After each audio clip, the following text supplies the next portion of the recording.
Monday morning, another big day.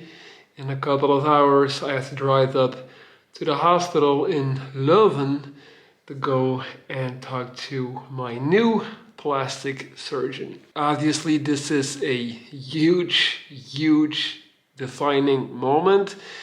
If she is down to go and go ahead with the lipo filling, we can keep moving forward.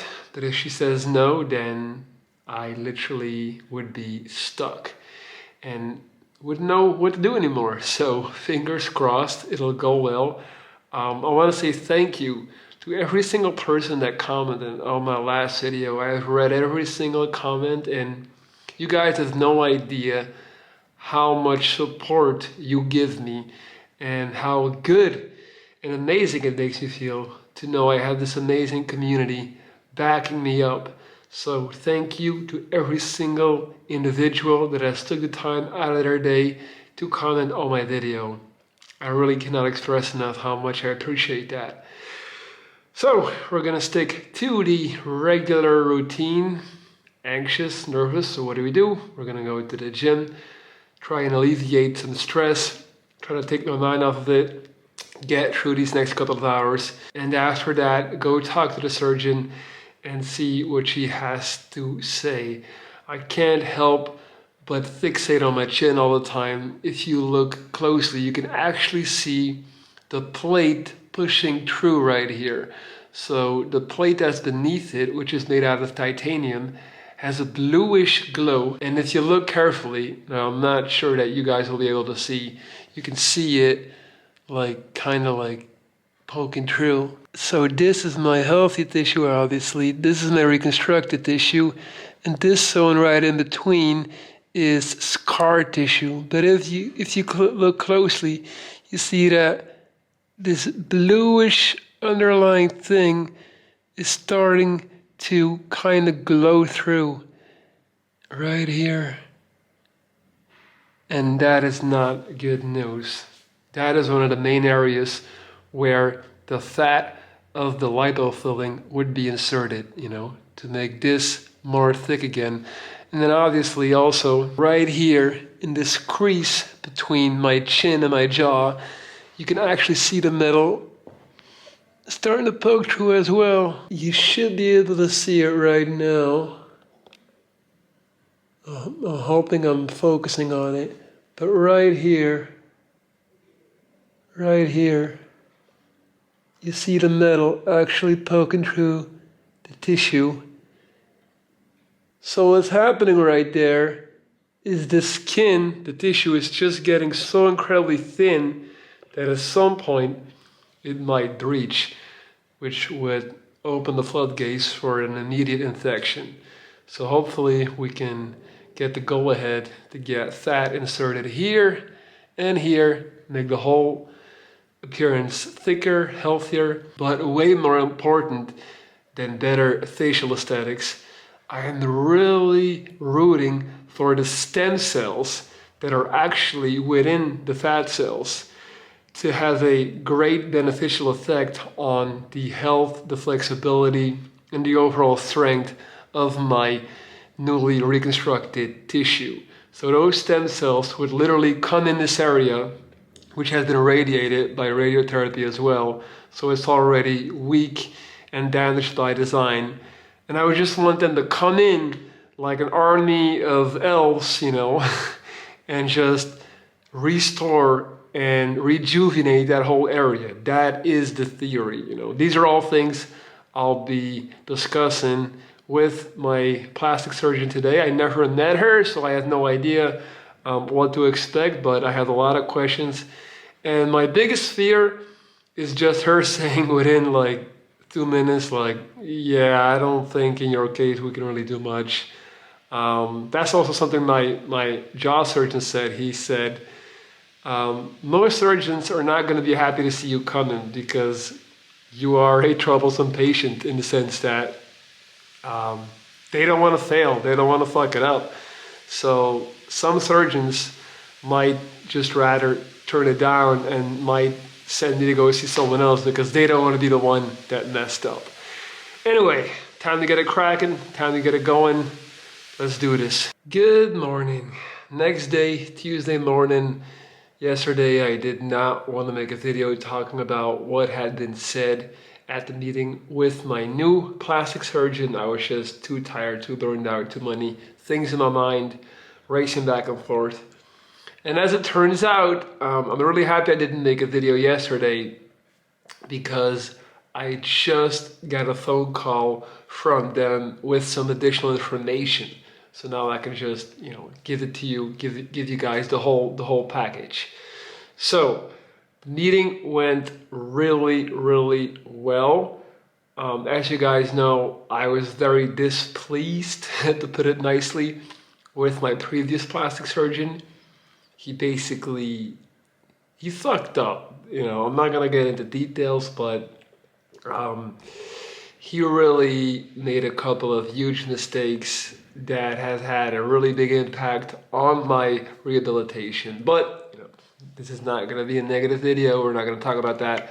The only point I'm trying to make is that I did develop a certain distrust, towards more plastic surgery. So I was anxious to see who I was going to meet. So I met with this wonderful lady. And just from the get-go, I felt like she was really listening and understanding where I was trying to take it and what needed to be done.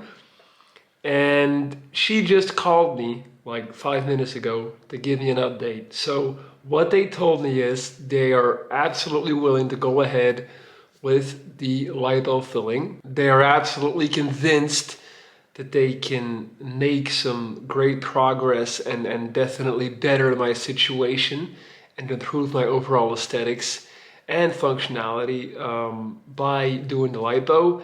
I also asked her specifically about the stem cells, what her take was on that, and she also confirmed the research that I had already done, that those stem cells can really swoop in and really make things a lot healthier and better and stronger. So I'm very excited to have that confirmed.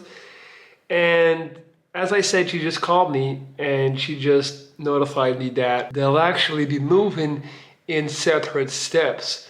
So yesterday we agreed that we're just gonna do the lipo filling ASAP. And now she just called me to say that upon further investigation, because they took pictures yesterday and she investigated them and went over them with another surgeon that I didn't meet, they decided that it would be better to first do a surgery where they're gonna basically detach this scar tissue right here, which is just sticking to my chin.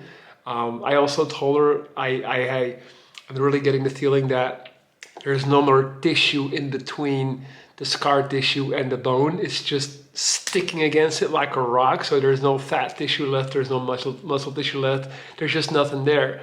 So I told her that, and she immediately was open to my findings, which is rare because a lot of surgeons often, if a patient comes with their own input, they'll look at you like, what are you talking about? Like, you didn't go, you didn't study for this, you didn't go to med school.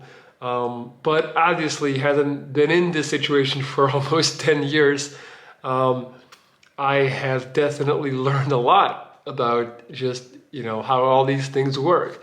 So I'm very happy that she took note of that. And then today she told me like, we also think that this little, area right here needs to be focused on first before proceeding with lipo. So what they'll be doing is they'll be detaching it first to basically create space between the scar tissue and the bone. And then I will need another 3 months to recover, and then they'll do the lipo. Very happy with this outcome because it tells me that they are really actively thinking about the situation.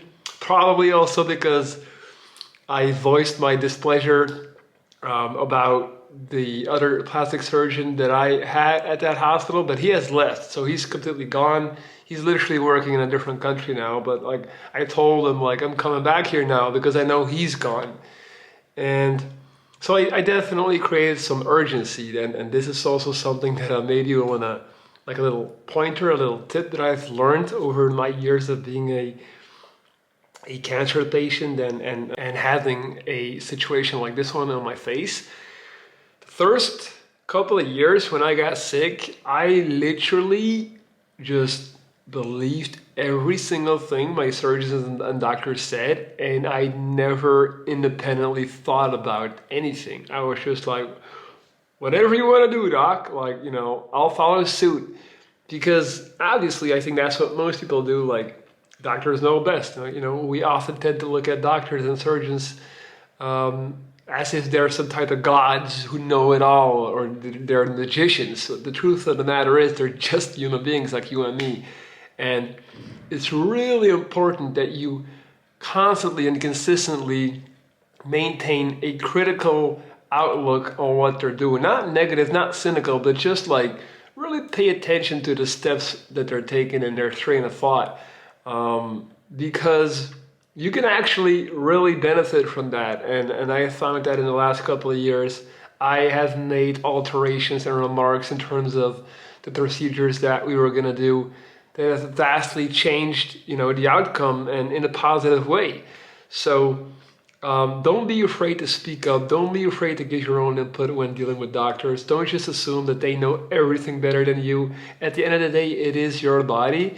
So, you know, but do it respectfully. Don't, you know, never try to act like you know more or anything. Just like respectfully giving your input, your thoughts. So the more information that you have, the better they're able to get, you know, to a calculated conclusion of what needs to be done. So that's it. I'm super excited. We're moving ahead. I'm keeping this sucker right here for the time being. I'm very, very happy about that. And now there's nothing left but to wait for the COVID numbers to go down so that normal surgeries will start happening again. She also told me on the phone, like, I understand that this is urgent, and I'll definitely push to try and get this priority. So, you know, I'm just absolutely ecstatic right now with the way that she has, you know, dealt with the situation. I just met her yesterday for the first time, and I feel like she's also young. She's very young still, and very often you'll find that young professionals, they still care a lot more. They haven't been bludgeoned to death, you know, by all these traumatic experiences with patients, and they haven't gone fully numb yet. And now I'm not saying that all doctors go numb after time, but I can't imagine that if you've been in the field for 15 years, you know, watching people die, watching surgeries not work out, you just grow numb to it, and sometimes that human aspect gets lost. Like, I remember the very first surgeon that actually did my original jaw amputation, he was old as hell. Like, he literally retired like a year or so after he did that surgery. And I remember at one point, because it didn't really work out that well, and I remember at one point complaining to him about the fact that, you know, it wasn't heading in the right direction. And he just looked me in the eye and said, you should have been dead twice already. Like, how dare you complain about something aesthetic? And, you know, for him, he was dumbfounded by the fact that I had the nerve, you know, the audacity to basically, you know, complain about anything else, you know, not get on my knees and thank him for saving my life, you know, that I was also looking at it more critical, and that I felt like they could have done a better job. Like, again, guys, maybe I'm wrong, maybe he's right, but there's still a way to communicate that to your patient, and then simply by telling them, like, you know, I saved your life, shut up. That's basically what he said. I don't think that's the right way. So, to wrap it up, young, ambitious surgeon, really, really good, really happy. I'm stoked, I'm pumped. And now let's see what the next chapter is. I hope I didn't ramble on too long. Apologies, I tend to just, you know, get on a waterfall of talking, so I'm gonna stop talking right now. Thank you guys. Don't forget to hit the thumbs up, comment below, and I will be back soon with another video. Once again, just thank you for all your incredible support in all your comments, giving your input, giving your opinion, cheering me on. And you guys are such a quintessential part of this process for me, and it cannot be overstated how much energy I pull from that and I derive from that. So thank you. All right.